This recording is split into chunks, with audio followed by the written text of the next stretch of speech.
I'm 33 and I've decided to get married. Domingo gave a cold laugh. Fine, whatever you say. 3 months later, he encountered me at the OBGYN department. His lips curled into a mocking smile. Laura, is this your plan? But then a handsome man appeared behind me, carefully supporting me. Domingo gaped at me. I gave a faint smile and held out my ring finger. At 33, I've decided to get married. After an intense night, I got up with my body aching, sat on the edge of the bed, and dressed. Domingo propped himself lazily against the headboard and reached for an after-sex cigarette. My voice was calm, though my fingers had gone pale as they clutched the sheets anxiously. At 33, I've decided to get married. Domingo's hand holding the cigarette paused almost imperceptibly before he let out a low, hoarse chuckle, his voice dripping with lazy derision. What do you mean? Expecting me to marry you? I could see Domingo's reflection in the bedroom window clearly, including every bit of mockery on his face. When I didn't respond, he sneered. Laura, you know someone like you wouldn't be my type of wife.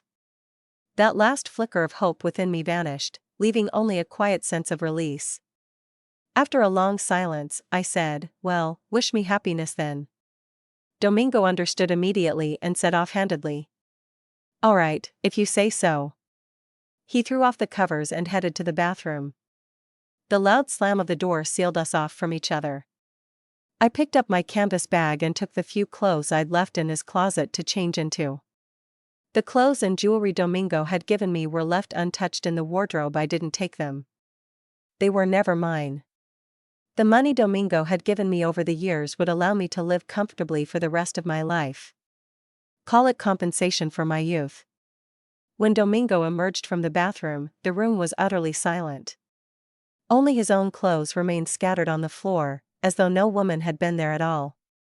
But Domingo remained utterly indifferent. Laura had gotten upset before, but she'd never stayed away for more than 3 days without returning.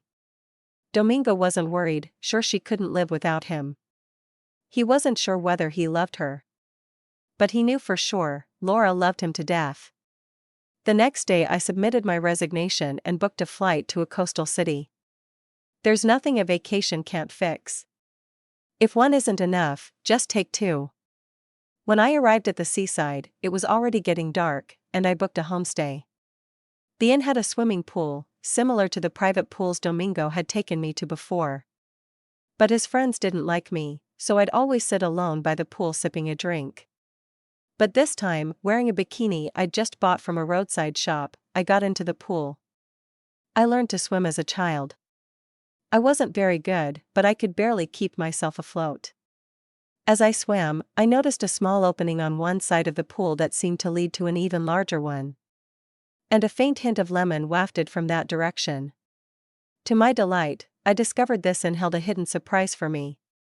I swam through the opening and reached the other side. No wonder it smelled like lemons here. A lemon tree stood in a small garden bed next to the pool. Fresh lemons gave off a light, pleasant fragrance. After a few strokes, I felt the bikini straps digging in. This was the boldest swimsuit I'd ever worn. Except for the vital areas being covered, everything else was just black straps. It accentuated my fair skin. I stood up to adjust the shoulder straps but couldn't quite get them right. I thought about taking it off and putting it back on.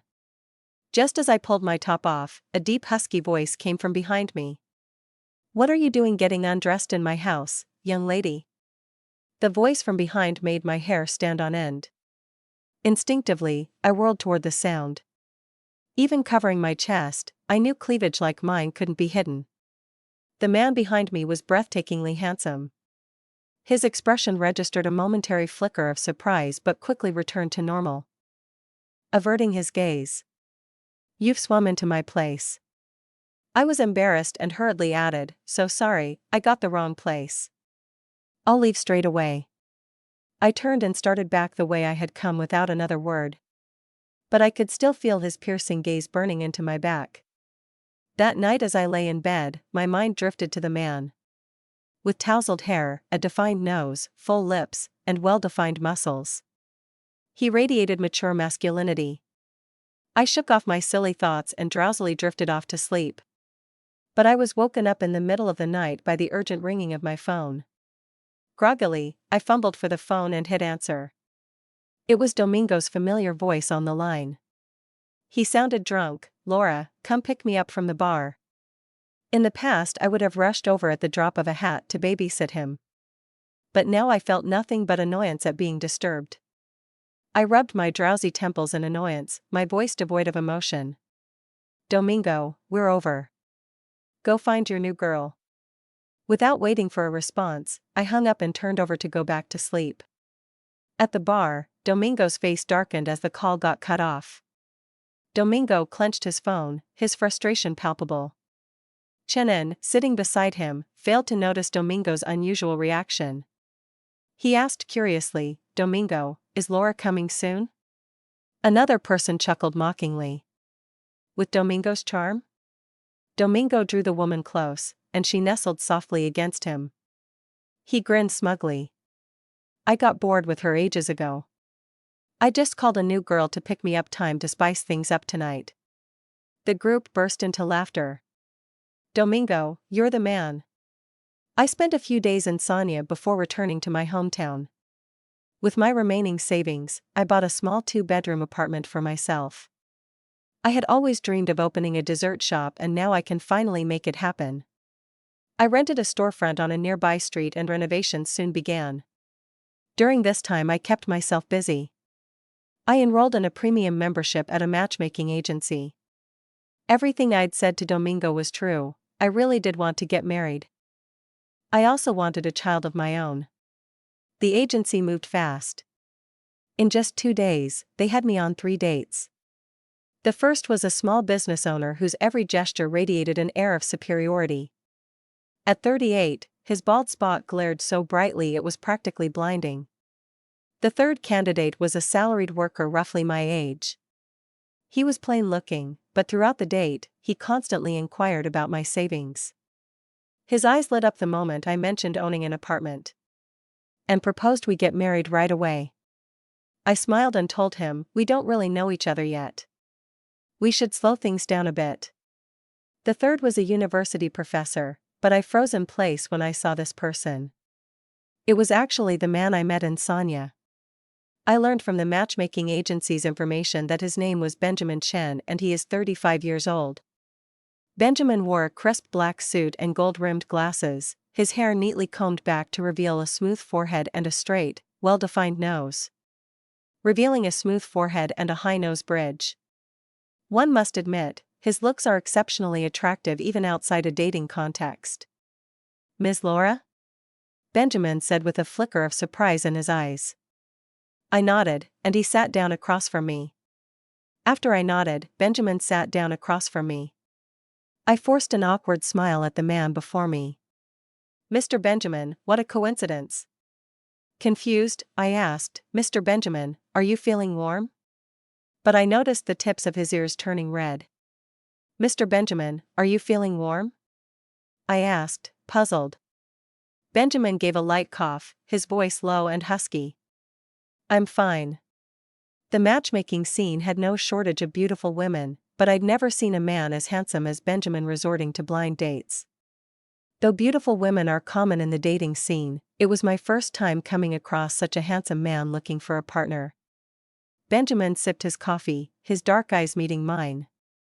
"This is my first time." Benjamin took a sip of coffee, his dark eyes meeting mine. "First time." His large hand rested on the table, his long fingers rhythmically tapping against the surface. His large hand rested on the table, long fingers tapping rhythmically on the surface. I saw the same watch on Domingo before. I've seen this watch on Domingo before. Since when do university professors earn that kind of money? How could a university professor be so wealthy? While I was lost in thought, recalling the scene from Sanya where he mentioned his home, Benjamin's calm voice interrupted. "Ms. Laura, what are you looking for in a partner?" "Oh?" I blinked in surprise. "An ordinary person who I can spend my life caring for each other." Benjamin's lips curled slightly. "Your standards seem quite modest." "Your standards are quite moderate," Ms. Laura. I smiled and nodded to ease the awkwardness, then asked casually, "What about you, Mr. Benjamin? Your looks definitely meet my standards." "Miss Cheng, your appearance perfectly aligns with my dating criteria." Benjamin seemed amused by my reaction, his brow arching slightly. "Ms. Laura, you're not very confident in yourself, are you?" I let out a dry laugh. I didn't expect Mr. Benjamin to be so straightforward. Benjamin's dark eyes held mine. "Ms. Laura, isn't matchmaking at our age all about finding a marriage partner? I'm very satisfied with you." I tightened my grip on my coffee cup, lowering my head as I asked. "Mr. Benjamin, I can tell your family is quite well off. Have they ever tried to arrange a marriage for you?" Benjamin didn't seem at all surprised by my question and replied without any change in expression. "My parents are open-minded. As long as I find someone suitable and like her, that's all that matters. Of course, their only requirement is that she be female." Hearing such words from someone so serious, I couldn't help but laugh. The corners of my lips turned up involuntarily, and the atmosphere seemed to ease. "Your parents seem fun. So, Ms. Laura has a good impression of me." Benjamin was undeniably outstanding in both appearance and speech. I nodded frankly. "Mr. Chen is exceptional." After our date, Benjamin drove me home. Downstairs, we exchanged contact information. His profile picture was solid black, and his username was his full name. "He seems a bit cold." As soon as I got home, the little kitten I'd picked up a few days earlier came running up to me with little mews. In a great mood, I reached down and stroked its soft fur. The kitten purred contentedly, rolling onto its back to reveal its chubby little belly. I had always wanted a cat, but Domingo was allergic to fur. It wasn't until now that I could finally realize this dream. Less than 30 minutes later, my phone notified me of a WeChat message. I opened it and saw a text from Benjamin, "Got home." I thought for a while before replying, "All right. Thanks for the ride home." His reply came right back. "I'd be happy to drive you home every day." A flush crept over my face as a flicker of anticipation stirred within me. "Okay." Soon after, Benjamin and I made our relationship official, and he took me to meet his parents.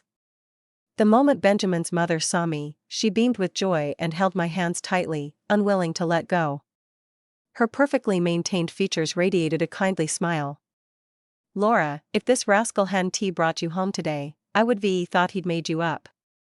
I smiled. "Auntie, I'm to blame. I could have come to see you earlier." Mrs. Chen's smile broadened.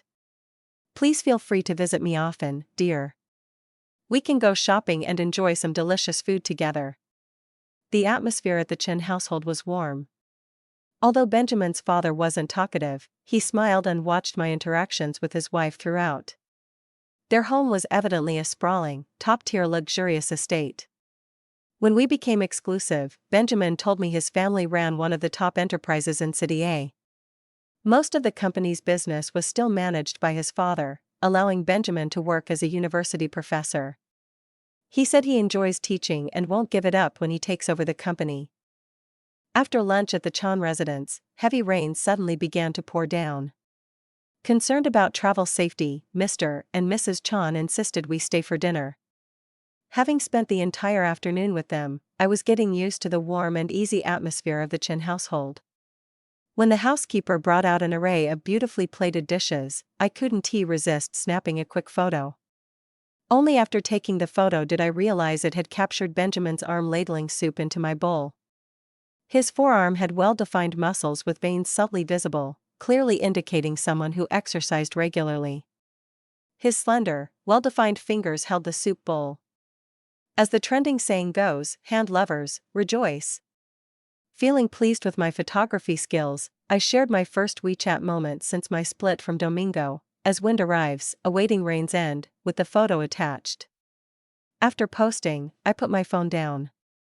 Benjamin placed the bowl of golden chicken soup in front of me, his voice carrying a hint of pleasure.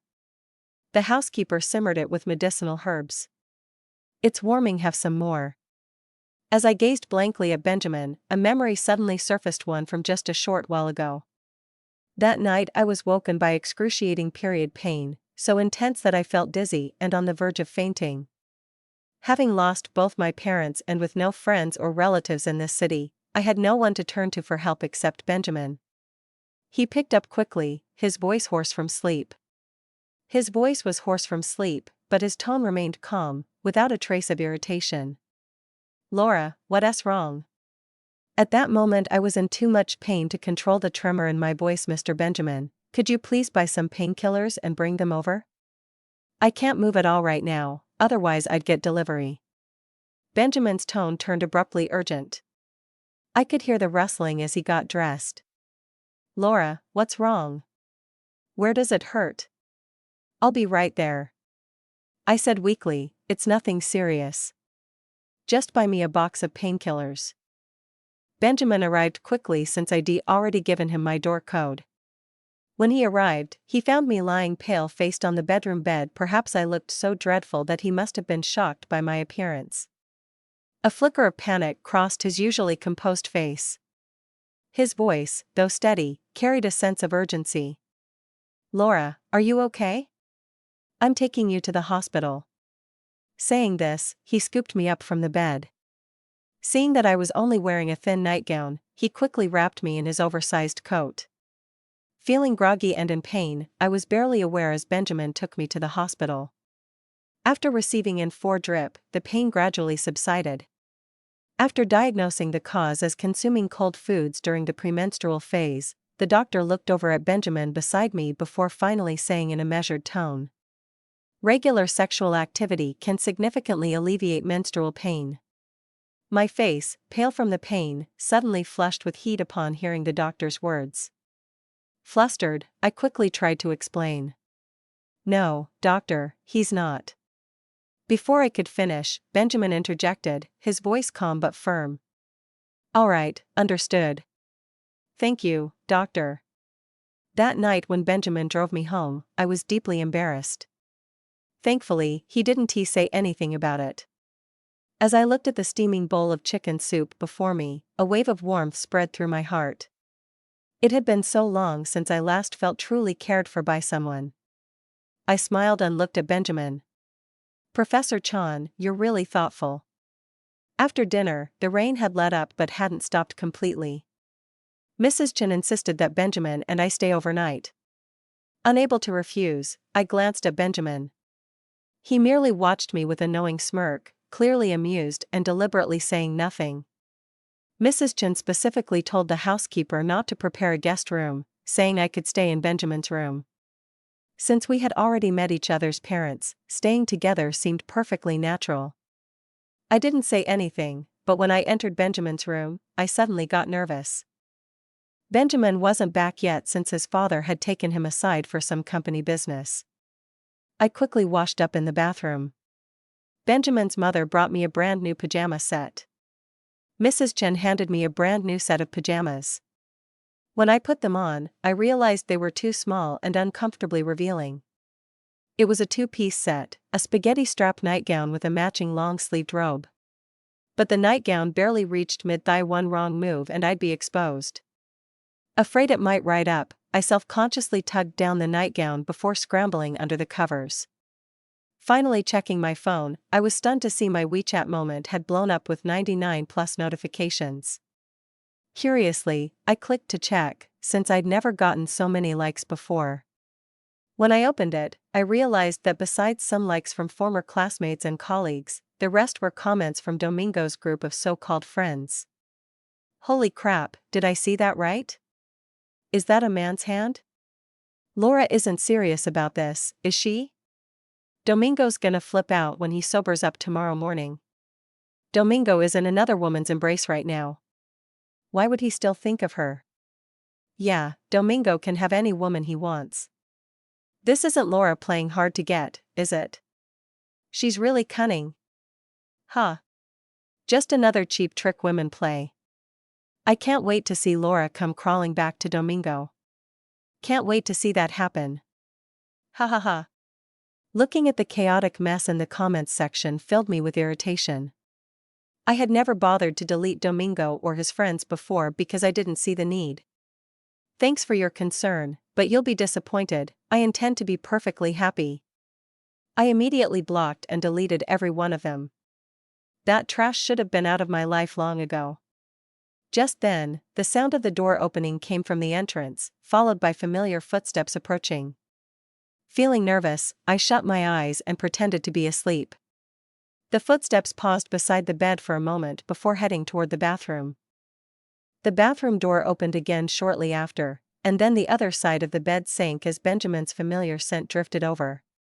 A faint citrus fragrance from his body wash, blending with his own unique scent, was delightful. I held perfectly still, barely daring to breathe, as Benjamin slowly moved closer. A strong arm wrapped around my waist. Startled, I gasped softly. I opened my eyes to meet Benjamin's amused gaze. His voice was husky, teasing. "Knew you weren't asleep." I glared at him. How did you know?" Benjamin was so close that I could feel his warm breath on my skin. "Did you really think you could sleep tonight?" Benjamin smiled at me, yet to my eyes, he seemed not a gentleman but a wolf in sheep's clothing, as if he might devour me at any moment. His arm tightened around my waist. Then he whispered, "May I?" I kept my head down, remaining silent for a long moment. His grip loosened slightly, as if to pull away. As he started to withdraw his hand, I instinctively reached out and grabbed his arm. Barely audible, I trembled, "Yes." Then he pinned me beneath him and his lips crashed down on mine. I always knew he had a great physique, but I never expected him to feel so incredible. But there was one drawback: he was a bit too forceful. My nightgown was tossed aside. Everywhere his lips grazed, my skin tingled with electric sensitivity. And any remaining trace of rational thought was swept away.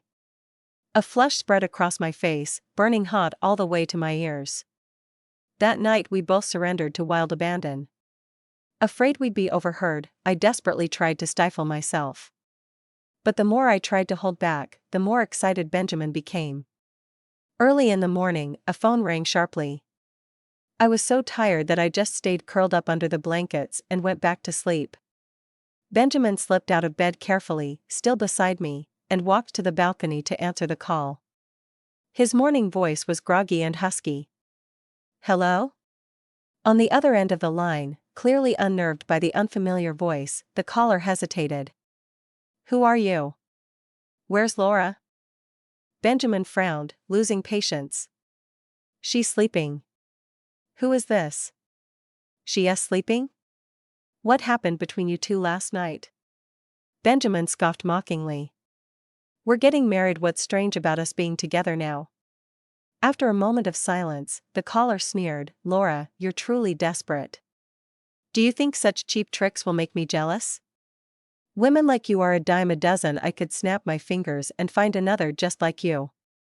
Benjamin furrowed his brow in irritation. "If you're sick, go see a doctor.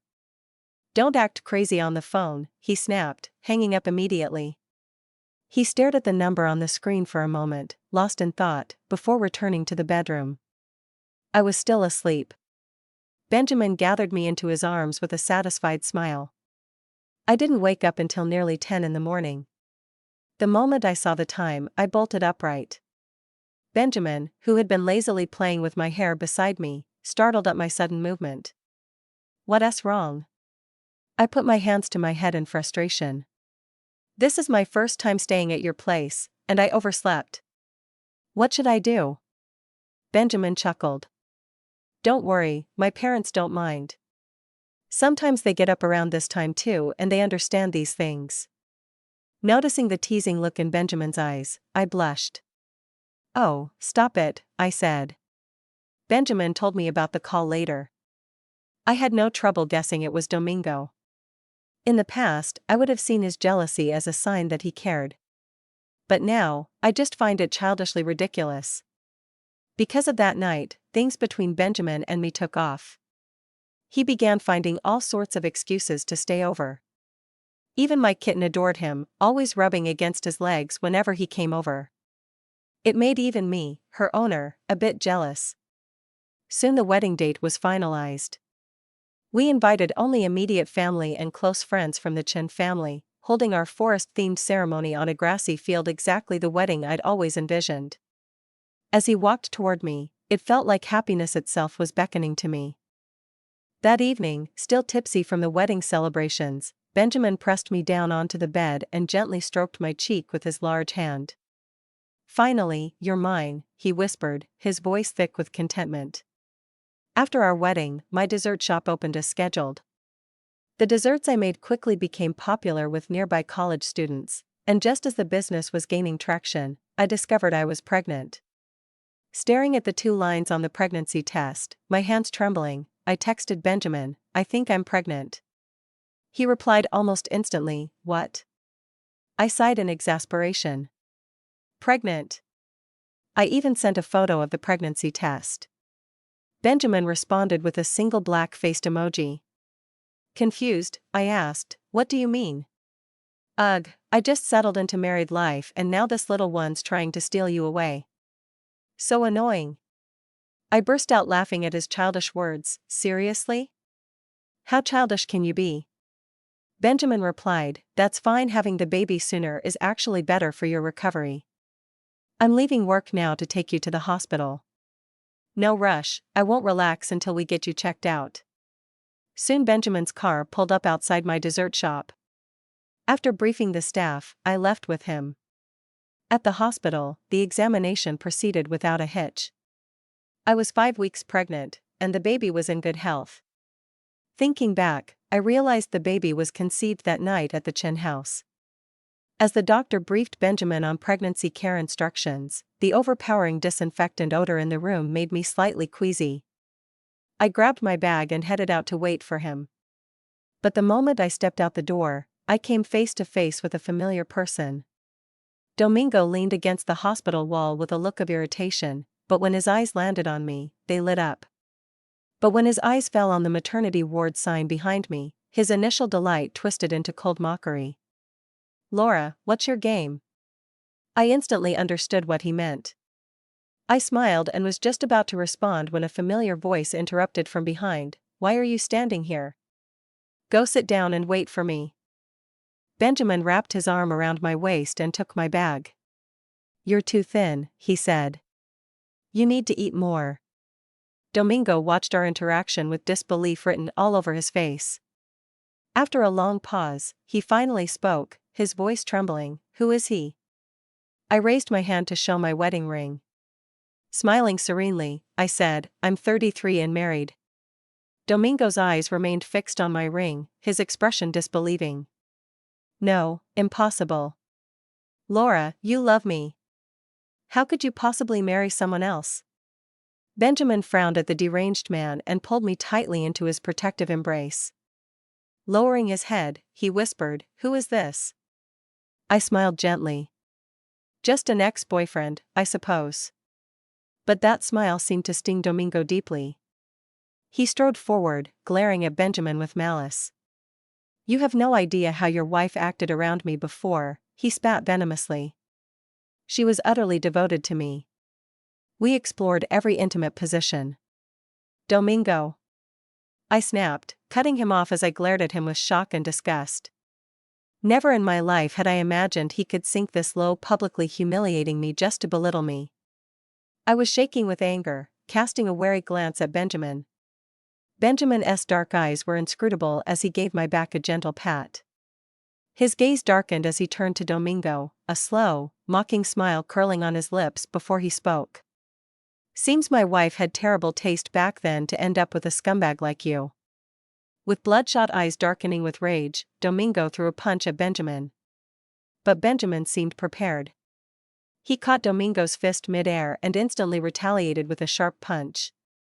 Domingo staggered backward, eyes blazing with fury like an enraged but helpless lion. The commotion quickly drew a crowd, especially when people saw 2 handsome men fighting, with some even snapping pictures. Benjamin didn't want to drag this out with Domingo. He closed in slowly, looking down at him with a cold smirk curling his lips. "A real man knows when to pick things up and when to let go. Since you didn't cherish her then, why play the broken-hearted fool now?" Domingo struggled to his feet. "Doesn't her past bother you? We were together 8 whole years. Benjamin looked at Domingo with a derisive laugh. Loving her means accepting everything about her. Only when love is insufficient do people start calculating gains and losses. His gaze swept over the crowd, his voice icy with palpable menace. If any video from today surfaces online, I will have my lawyers sue the uploader into bankruptcy. His expression was so stern and commanding that those filming immediately turned off their phones. A few murmurs spread through the crowd. He looks familiar, isn't that Benjamin Chan? Right, my sister mentioned he's also a university professor. Wow, he's incredible, so accomplished and fiercely protective of his wife. I'm smitten. Domingo must have overheard the whispers too. Turning to Benjamin with fists clenched, he demanded through gritted teeth, "You're Benjamin?" Benjamin surveyed the man nearby with a thoughtful, measuring look. He didn't respond. His silence was confirmation enough. Panic and helplessness flickered in Domingo's eyes as he looked at me. If Benjamin had been an ordinary man, Domingo could have employed various tactics to make him leave Laura. But this was Benjamin Chan, whose family was just as powerful as his own. Domingo lost his nerve.